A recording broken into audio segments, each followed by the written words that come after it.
बिस्मिल्लाहिर्रहमानिर्रहीम। अस्सलाम वालेकुम नाज़रीन, मैं हूं साकिब बशीर। बात करेंगे साइफर केस से मुताल्लिक, जिसमें आज 11 जनवरी तक साइफर केस का ट्रायल रोकने का हुक्म दे दिया गया है। इस्लामाबाद हाई कोर्ट के जस्टिस मियां गुल हसन औरंगजेब ने यह हुक्म दिया।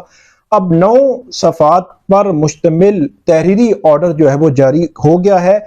इसमें बाकायदा तौर पर अब वजूहात लिखी गई हैं कि क्यों अदालत ने ये हुक्म दिया और अदालत क्यों समझती है कि जो साइफर का ट्रायल है उसका स्टे होना जरूरी था। और उसकी वजूहात ऐसी हैं कि आप हैरान हो जाएंगे कि क्या वजूहात हैं।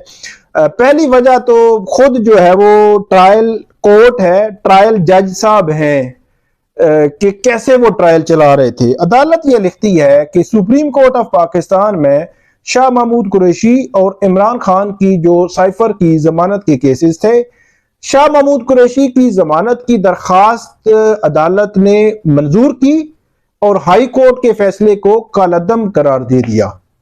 तो जब हाई कोर्ट के फैसले को कलअदम किया तो 4 हफ्ते में ट्रायल मुकम्मल करने का ऑर्डर खत्म हो गया। तो जब ऑर्डर खत्म हो गया कि डे टू डे हियरिंग करने के हवाले से, इसके बावजूद जो जज हैं अबुल हसनात मोहम्मद जुल्करनैन साहब, उन्होंने रोजाना की बुनियाद पर समातें जो है वो जारी रखी और उस पर गवाहान के बयानात होते रहे, सारी चीजें जो है वो चलती रही। ये सबसे बड़ी वजह बनी है कि स्टे जो है वो अदालत ने जो दिया है वो कैसे बनी है। अदालत ये कहती है कि आज है 28 दिसंबर, जो जज साहब हैं पिछले 2 हफ्ते से डे टू डे हियरिंग कर रहे हैं। 25 गवाहों के बयानात उन्होंने पिछले हफ्ता 10 दिन में कर दिए हैं। तो अदालत ये कहती है कि अगर जो डे टू डे हियरिंग जो है बगैर किसी अदालती ऑर्डर के, अदालती ऑर्डर खत्म हो चुका है, तो अगर ये जारी रहे तो ये ना हो कि ये जो इन कैमरा प्रोसीडिंग्स के खिलाफ दरखास्त यहाँ पे आई, जिसमें इमरान खान ने दरखास्त जो है दायर कर रखी है, ये ना हो कि उस वक्त तक ये दरखास्त ही गैर मुअस्सर हो जाए। तो इस बुनियाद पर अदालत ने यह कहा कि हम जो ट्रायल है उसको स्टे कर रहे हैं और फर्दर अब 11 जनवरी तक जो ट्रायल है वो आगे नहीं बढ़ेगा। एक तो वजह ये आ गई। एक वजह इसमें और भी दी गई है। वो अदालत ने ये कहा है कि ऑफिशियल सीक्रेट एक्ट की सेक्शन 14 जो इन कैमरा ट्रायल के हवाले से है कि इन कैमरा ट्रायल होगा या नहीं होगा, इन कैमरा ट्रायल के खिलाफ दरखास्त ना सिर्फ कानूनी बल्कि आईनी लिहाज से भी अहम है, क्योंकि सुप्रीम कोर्ट की सेक्शन 14 इन कैमरा ट्रायल के हवाले से 1967, तो ये आप अंदाजा लगा लें कि ये तकरीबन 56 साल बनते हैं। 56 साल पहले सुप्रीम कोर्ट की एक जजमेंट आई थी, आज तक उसके हवाले से कोई जजमेंट नहीं आई। मतलब 56 साल पहले एक जजमेंट आई थी सेक्शन 14, मतलब इन कैमरा ट्रायल होगा या नहीं होगा ऑफिशियल सीक्रेट एक्ट का। तो उन्होंने अदालत ने कहा कि 1967 में तो जो आर्टिकल 10A है, आर्टिकल 10A ये है कि उसमें फेयर ट्रायल का, तो ये सेक्शन ही मौजूद नहीं थी उस वक्त। तो ये एक गैर मामूली सिचुएशन और सूरत हाल जो है वो अदालत ने लिखी है।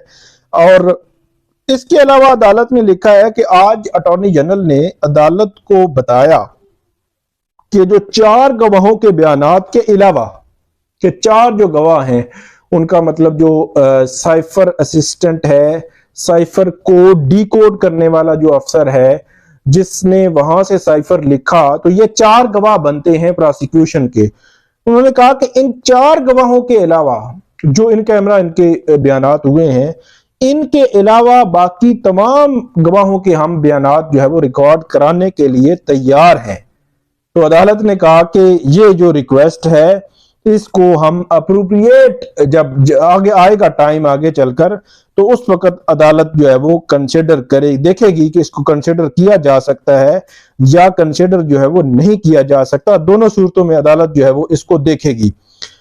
इसके अलावा एक और बात जो है वो बड़ी इंपॉर्टेंट अदालत ने लिखी कि 14 दिसंबर को ट्रायल कोर्ट ने सेक्शन 14 के तहत इन कैमरा ट्रायल का हुक्म दिया और फिर 23 दिसंबर के ऑर्डर में ना इस पर नजरसानी की और न ही 14 दिसंबर का आर्डर वापस लिया, लेकिन कुछ लोगों को ट्रायल की कार्रवाई के दौरान बैठने की इजाजत दे दी। तो ये एक बड़ी अजीब सी सूरत हाल है कि आपने खुद ही जो ट्रायल का फैसला है वो उसको इन कैमरा मतलब खुफिया ट्रायल करने का खुद ही कहा, और खुद ही आपने वो जो है वो 23 दिसंबर को उसको रिविजिट भी नहीं किया और उसको विड्रॉ भी नहीं किया।